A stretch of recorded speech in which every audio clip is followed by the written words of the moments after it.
is Growing Up in the Wilds of Suburbia. I am your host, Sir Chad Everett Broshears. I was speaking with a friend of mine actually last night, and we were discussing integrity. We were discussing becoming potent in life. Hell, we even talked about the fact that as of 2014, I have not been bored for 1 minute. Actually, not even bored for 1 second.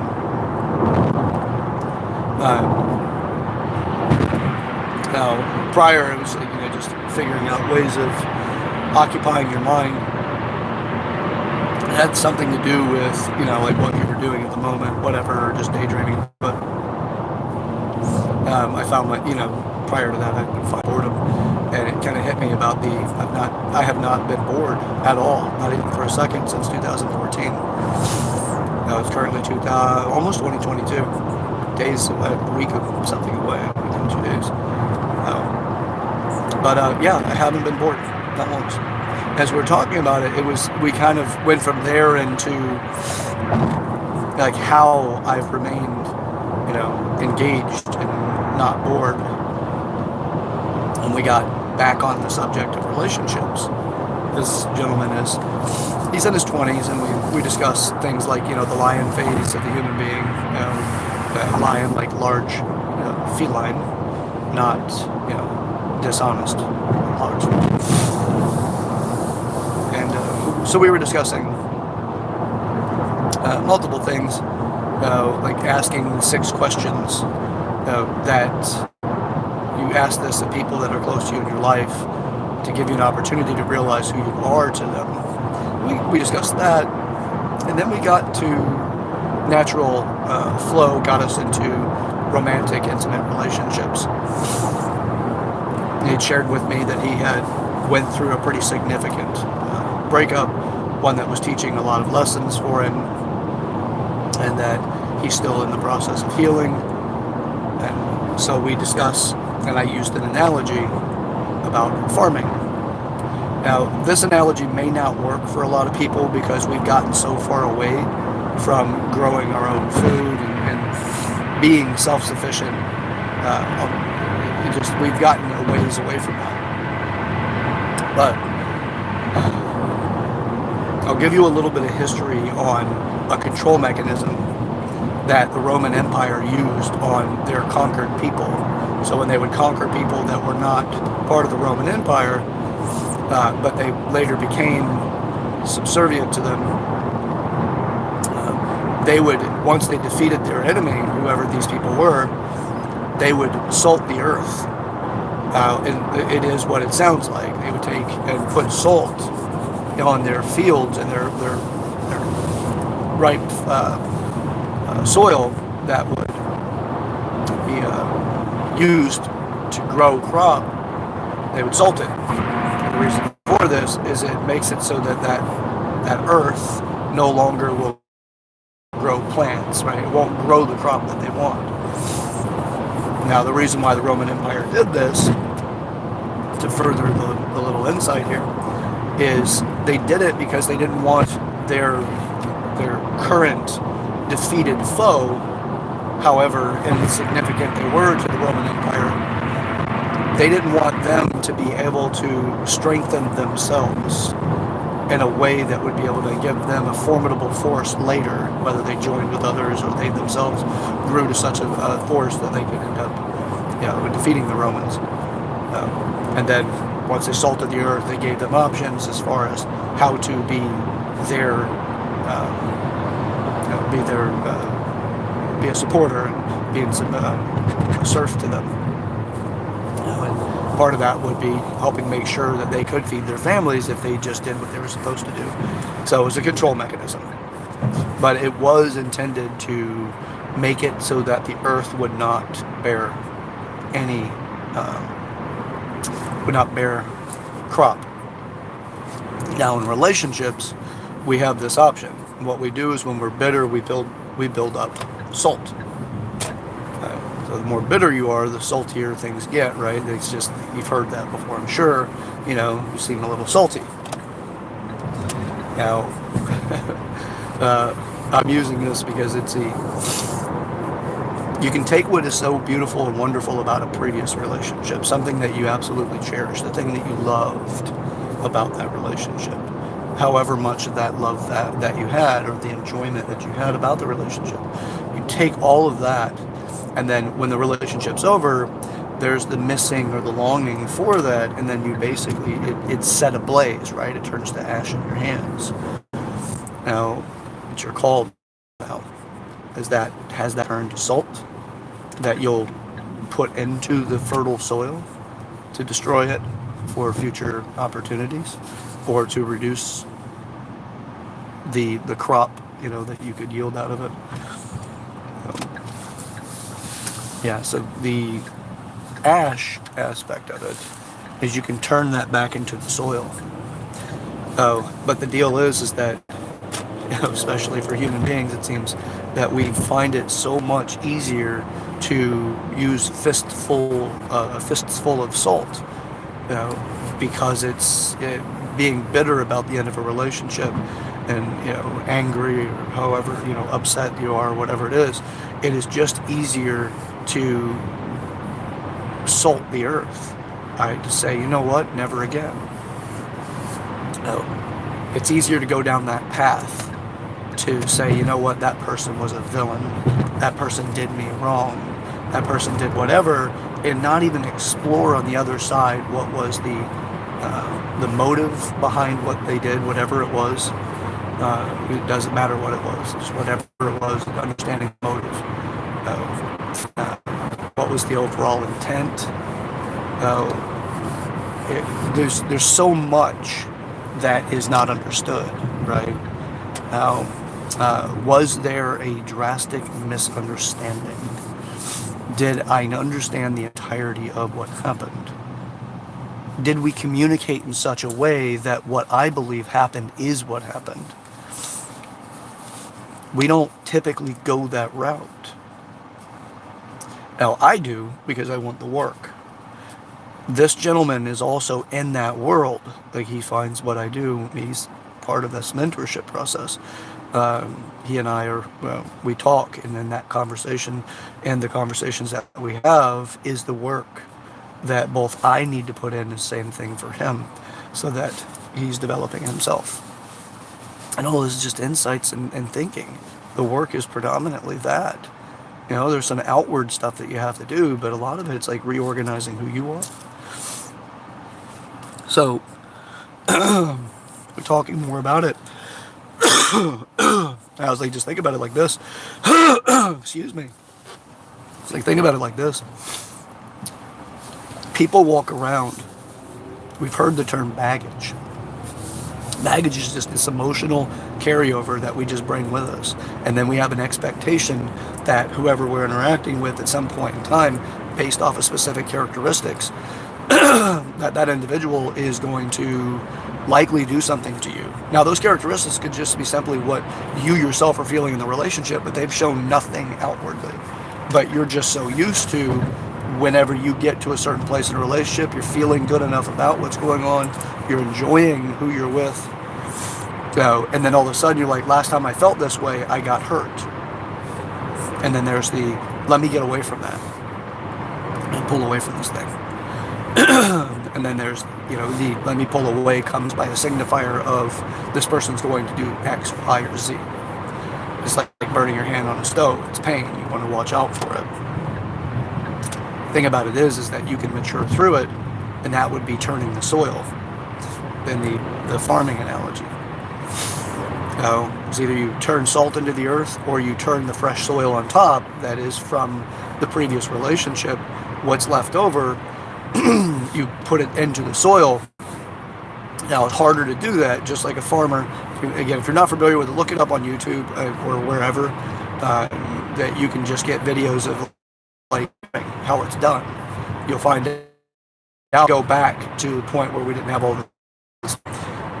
You had to get your horse and plow, or cow and plow, and pull a plow through the earth to turn what's settled inches deeper, into the earth at I think it's 10 to 15 inches deeper, maybe even deeper than that, actually. But you take the soil that has been away from the surface long enough, that has a lot of the rain has pulled through the soil, the mineral values that have kind of washed deeper into the earth from the rain, so it's carried down through the water. Whenever rain hits the ground, it seeps in. You take that and you turn it back to the top of the earth. And what that does is it brings all that nourishment to the top, so that when you plant something, it has the potential to grow at a better, a more richer, healthier level, degree, so that you can get more nourishment from your food. Now, there's some interesting things about farming that is absolutely associated with and perfectly aligned with concepts and relationships, is that you have to till the earth, so you have to do work. And in this analogy, you have to work on yourself. You don't work on other people. You don't say, oh, you need to go do this. If you blame somebody else for a relationship's ending, no matter how validatable it is, and no matter how many people you have enrolled in it, and you take no responsibility, you will repeat similar patterns in the future. It's the way human beings do. You may be in a relationship now of not doing the work on yourself and say, you know what, Jed, you're wrong. It's not going to happen. I'm in a very happy, peaceful place. Well, you're in a part of a relationship that you never know whenever things are going to change. Either you'll get bored and want out of it, or the other person will do what you inevitably believe that relationships end with. So to the farming side of it, again, not to digress too far, but you have to turn the soil, which is doing the work on yourself. You have to acknowledge what has been, right? Which is the fact that you experience certain things, and those things gave you life experiences that you may want to recreate, or have a different version but similar to in the future. But you still have to work on yourself and understand who you were in that, and who you're becoming in the moment, and who you will be in the future. And that's the work in the soil. It's not easy facing your emotions. It's hard, laborious work. If you look at what farmers do, it's hard, laborious work. Specifically, if you go back before, again, all of this machinery. Then you have to figure out what you want to grow, and that's part of what you're doing when you're doing the work. Where am I going to improve so that I can get a richer, fuller experience, so that I can be more with somebody as well as more with myself in the next relationship? So you have to pick your crop, and then you plant it. Now you have to plant it to a certain depth and a distance apart from each other. There are specific rules that magnify the enrichment of that, how much more beneficial your efforts are going to be based off of how you actually plant your seeds. Same thing with this. Understanding, putting in the work and developing in each one of those areas. If you don't know how far apart you need to space yourself and how deep you need to plant your seeds, that's the work you need to do. Figure it out. Find a mentor. Start looking into the subjects that you're aware you want to put work into. Develop yourself. It's like 90 days to maturity. It's like take 90 days at a time and pick each area of maturity and build upon it. Of the 8 areas of maturity, again, if you have not watched these videos, or if you're not familiar with what I'm talking about, the 8 areas of maturity, I do have videos on that earlier in my library. So go to that and look into it. Pick an area, give yourself 90 days, develop yourself in it. That's you choosing your crop. Exactly what it is. Doesn't need to be an emotion. Doesn't need to be in sexuality. Does not need to be in the community piece. It's any one of the 8 areas. The more you work on yourself, the more you enrich yourself, develop yourself, the more of a partner you become for whoever else you want in your life. Become the person that just wants to be in a relationship, not the one that needs to be in a relationship. And need is an interesting, slippery little thing, because often people convince themselves where they feel need is really just they want. That's a tricky little place, because it's just hard to identify at times. Now, the easy way of doing it is that you're self-sufficient no matter whether or not that person's in your life or not. And if your life has moved or changed in some way, you're still capable of maintaining that without that person being there. Or if the person's gone and it changes back to what you were previously, do you miss it? Is it something that you feel like you are owed if it's no longer there? And that would be a representation of need, not want. So you want to develop yourself because you want to be that person. Don't wait for the person that you want to date to show up. Become the person now that's doing the work, that's tilling the soil, that's choosing your crop. Now here's the other piece. You have to learn patience. It's just like farming.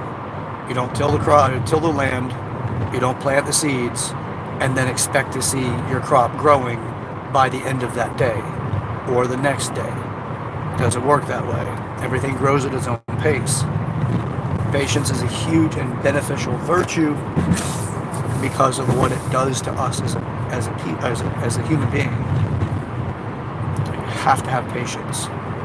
You create the conditions and you let nature take its course. So, create the conditions. You've tilled the earth. There it is. There's your soil. Well, rain is inevitable. It's going to come. It's going to, give the soil the right kind of conditions to help the seed realize that it's in the perfect conditions to open up, right, to activate the enzymes in the seed so that it starts its growth process. And then you get the process started, but you still don't see it. And if you dig it up and show that you don't have patience, you disrupt its growth and you've ruined your crop. Just be patient with it. Don't beat your fist into the ground. Don't say, well, I tried changing this and this person didn't appreciate the work that I've done while I was trying to change this, so it's not even worth it to me. I'm not going to do this anymore. Well, then you go back to your little cabin and you starve to death. And you starve to death for the intimacy that you want. You starve to death for the love that you seek. But all of this is your call. You don't have to do any of this, and I could be the ramblings of a madman, or I could be, the potential torchbearer that brings an opportunity to you, that you yourself can change something in your future, and you're not stuck by a conviction of the past. Now you say, hey, this is just how life is, and I'm going to accept it. Live an ordinary life or live an extraordinary life. It's up to you. Extraordinary life takes work. An ordinary life, you just take what you're given. And then if most people live an ordinary life are incredibly resentful. Find yourself resentful towards something, there's an ordinary factor about you. Find yourself resentful about a lot of things, you're probably just an ordinary person. The pumpkin spice of the year, if you will. Very basic. All right. Well, again, I am your host, Sir Chad Everett Broshears. This is Growing Up in the Wilds of Suburbia. If you find value in this video, please like the video. Also, feel free to leave comments, subscribe to the channel if you haven't already, and share this with the person in your life that comes to mind when you're listening to it. That could be an icebreaker for that topic. So you can use these videos as a way of breaking the ice so that you can have a conversation around it. I could be that gateway, and then you can talk about how wrong I am, how right I am, or whatever other version that you have, as long as it starts a conversation that you can practice living inside of with that person. So, all right. Till next time, again, I'm your host, Sir Chad Everett Broshears. This is my method for creating a powerful life, one that is incredibly enriched, that leaves me developing into that phoenix on a regular basis. I'll go further into the regular basis of phoenix at another time, but it's not a daily thing.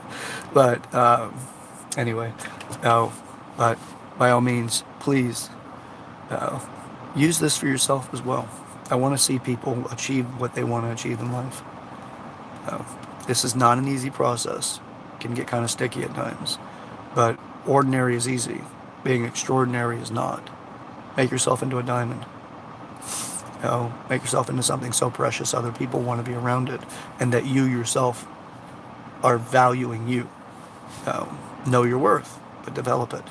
So with that, we'll catch you next time. Now, stick with me. This is worth it. See ya.